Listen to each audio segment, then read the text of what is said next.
Muy buenas tardes, bienvenidos a otro episodio de Ricardo's Time. Y hoy, después de la conferencia, tengo el gusto de estar con Eduardo Martí. Eduardo, he estado pensando, yo veo que tú promueves el objetivismo también, la economía, el libre mercado. En el momento que te inspiraste o, digamos, simpatizabas con las ideas objetivistas, hubo un antes y un después, digamos, ¿no?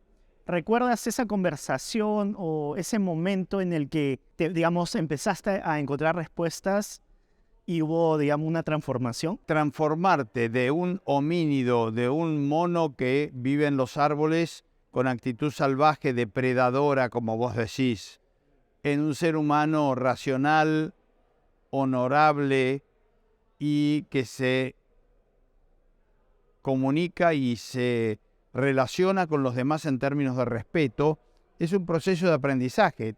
Todos nacemos bestias. No hay nada más que mirar a un chico con sus caprichos, ¡mamá, quiero! Y empieza a gritar y se manifiesta de una manera prepotente, quiere que el mundo le obedezca y se irrita cuando no es obedecido. Entonces los chicos, en ese sentido, son pequeños salvajes y toda madre sabe lo que implica el proceso de educación. Yo no fui ajeno a eso.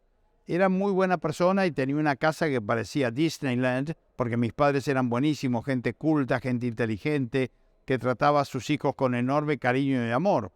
Pero eso no quiere decir que yo no fuera medio salvaje.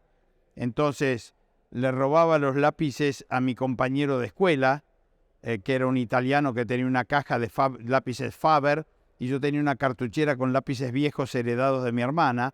Entonces, ambicionaba tener esa caja de lápices que no me compraban mis padres. Entonces no encontraba mejor manera que cuando estaba distraído parecía un punguista, era rápido y le sacaba los lápices.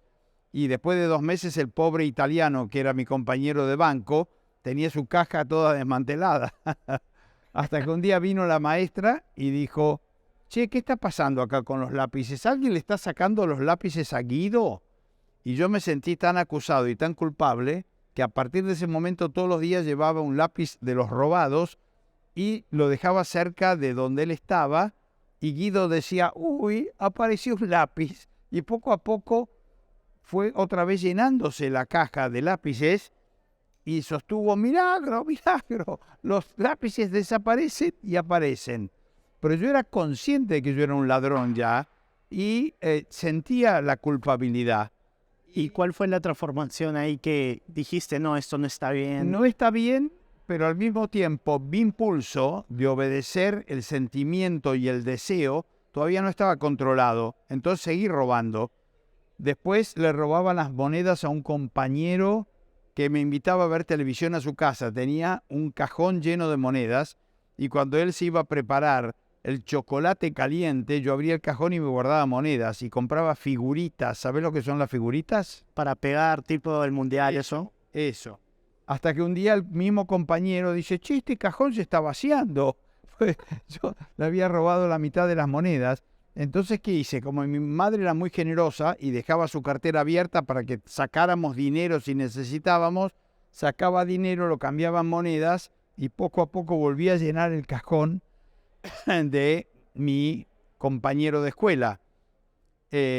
Realmente asumí y entendí lo que está mal robar, que está lastimando a alguien y que mi autoestima se deterioraba, yo te diría a los 21 años.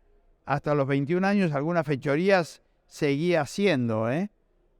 Una vez choqué el auto de mi padre y un farol se deterioró y con un destornillador le saqué un farol a un auto que estaba estacionado, que si hubiera aparecido el dueño, muy justificadamente tenía derecho a tirotearme y tuve la suerte de que no apareció. Pero yo era un ladrón siciliano de la mafia que hacía ese tipo de cosas.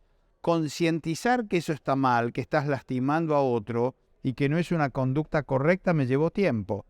Y el resto del aprendizaje de decir cómo funciona el mundo, cómo construyo mi carácter, por qué es importante que yo sea feliz y no un animal de sacrificio, por qué no tolerar el bullying de mis compañeros cuando me agredían por alguna circunstancia, defenderme y ganar respeto por mí mismo. Entiendo.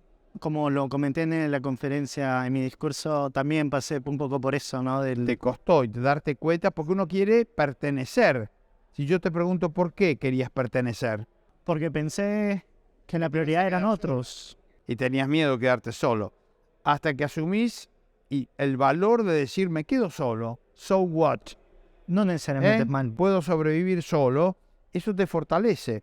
Obviamente que conceptos más sofisticados de la filosofía objetivista, como entender que esta es una vida y un universo, y tratar de sacar de mi mente conceptos artificiales para los que no hay pruebas ni elementos, como el concepto de Dios.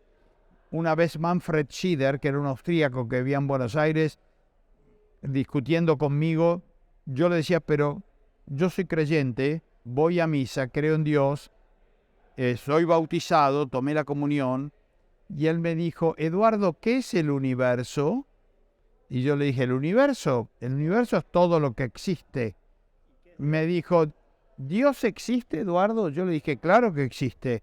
Entonces forma parte del universo, no puede estar fuera de él. Y yo le decía, pero Dios siempre existió. Y él me decía, entonces, con igual razón, ¿por qué no podés sostener que el universo siempre existió?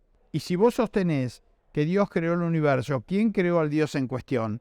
Entrás en la reversión de causas que no te lleva a ningún lado.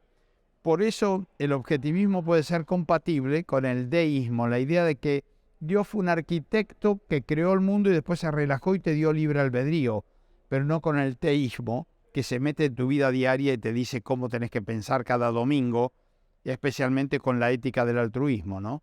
Entonces, esas fueron lindas enseñanzas. Muchas gracias por compartir eso, Edu. Ha sido un placer tenerte acá como exponente. No se olviden de suscribirse a mi canal y vamos a seguir con más episodios de Ricardo's Time.